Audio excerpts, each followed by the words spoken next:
మాట్లాడుతూ లేవాలి. ఏ పరిస్థితిలో ఒకవేళ పడిపోయిన పరిస్థితిలో ఉన్నావేమో, పాపపు ఊబిలో పడిపోయాము, ఇంకా లేవలేని స్థితిలో ఉన్నావేమో, ప్రభు అంటున్నాలే ఆ స్థితిలో నుంచి, ఆ పాపపు ఊబిలో నుంచి ఎప్పుడైతే లేస్తావో ఆ కట్లన్నీ తెగిపోతాయి, ఆ బంధకాలన్నీ తెగిపోతాయి. చాలాసార్లు మనం లేవం, ఎక్కడ ఉంటే అక్కడే కూర్చుంటాం. హల్లెలూయా. కూర్చొని ఉదయం నుంచి సాయంకాలం వరకు కూర్చొని మాట్లాడుతూ ఉంటాం, అన్నీ కూర్చొని చేస్తుంటాం, లేని స్థితిలో ఉంటాం.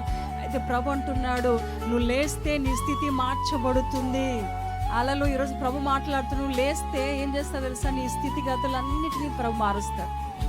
హల్లెలూయా. ఖచ్చితంగా నువ్వు లేస్తే నీ స్థితిగతులన్నిటినీ ప్రభు ఏం చేస్తాడు తెలుసా? మార్చి వేస్తాడు.